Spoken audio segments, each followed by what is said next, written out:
In the quiet town of Oakland, California, in the summer of 1951, a 6-year-old boy named Luis vanished without a trace. His disappearance would haunt his family for decades, leaving a void that seemed impossible to fill. But 73 years later, an unexpected discovery would bring him home, unraveling a mystery that had endured for generations. It was a warm afternoon in July when Luis and his older brother, Roger, decided to spend the day at a local park. The brothers, aged 6 and 10, had recently moved to California from Puerto Rico with their mother, a woman who worked tirelessly to provide for her sons in a new and unfamiliar country. The park was their sanctuary, a place where they could play freely, far from the worries of their mother's struggles. As the boys played near the swings, a woman approached them. She wore a green bandana and carried a bag of candy. Smiling warmly, she offered some to Luis. "Would you like some candy, sweetheart?" she asked. Luis, wide-eyed and eager, nodded. Who could resist free candy? The woman gestured toward the street. "Come with me, and I'll take you to the store to get more." Roger, ever the protective older brother, hesitated. "I want to come too," he said, trailing behind as the woman led Luis away. But as they walked further from the park, Roger began to feel uneasy. The streets grew unfamiliar, and the woman's cheerful demeanor started to feel forced. Something about the situation didn't sit right with him. After a few blocks, Roger stopped in his tracks. "I'm going home," he muttered, turning back and running as fast as he could. When Roger burst through the door of their small apartment, he was breathless. "Mom!" he cried. "Luis went with a lady to get candy, and I don't know where they went." His mother's face turned pale. She grabbed Roger's hand and raced back to the park, her heart pounding with fear. But when they arrived, there was no sign of Luis or the woman in the green bandana. They were gone. The police were called, but the language barrier made communication difficult. Luis's mother spoke little English, and the officers struggled to understand her frantic pleas. Despite the challenges, a massive search effort was launched. Soldiers from a nearby army base combed the area, and the Coast Guard scoured the bay. Flyers with Luis's picture were posted throughout the city, and the story made local headlines. But as days turned into weeks, and weeks into months, hope began to fade. Luis's mother refused to give up.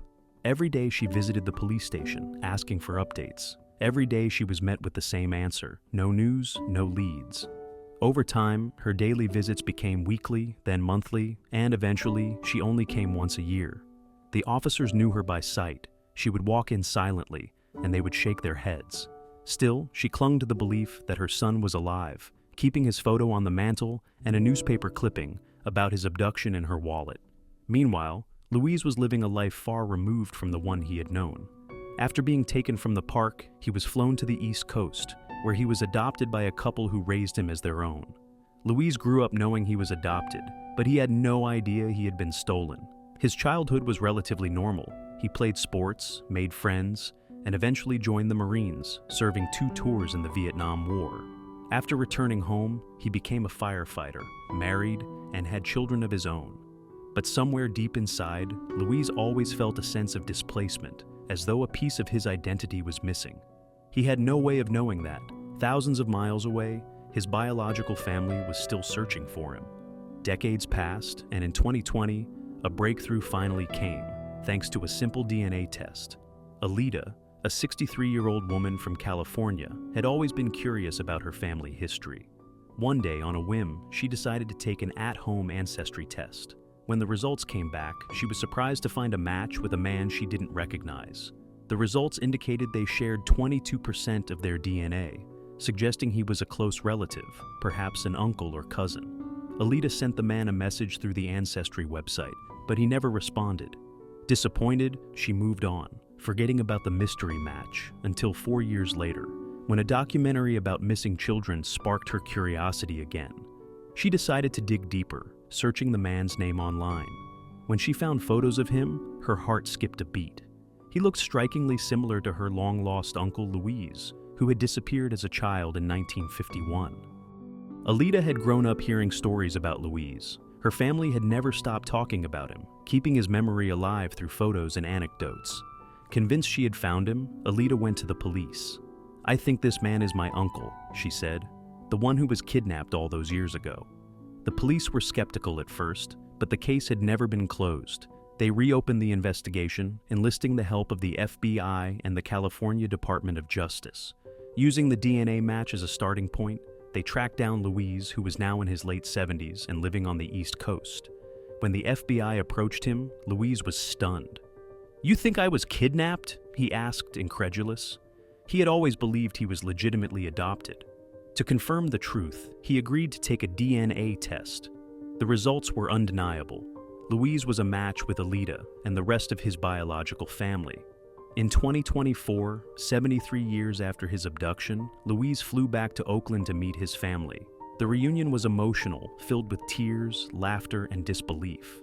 Most of the family members were strangers to him, but one face stood out: his brother, Roger, now in his 80s.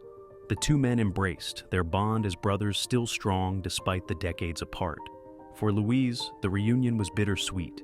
He had lived a full life, but the revelation of his abduction left him grappling with questions about his identity and the woman who had taken him.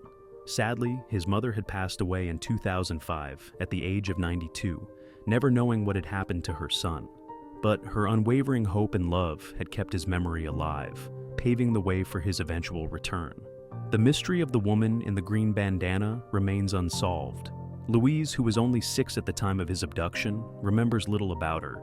His adoptive parents, who may have known more, had passed away years earlier. Without any leads, the truth about who she was and why she took Luis may never be known. Luis's story is a testament to the enduring power of hope and the incredible advances in technology that can bring families back together, even after decades apart. It's also a reminder of the countless families who still wait for answers about their missing loved ones. For Luis, the journey home was 73 years in the making, but it proved that even the longest odds can be overcome. As he stood with his brother Roger, surrounded by family he had never known, Luis finally felt a sense of closure. The boy who had vanished in 1951 was home at last.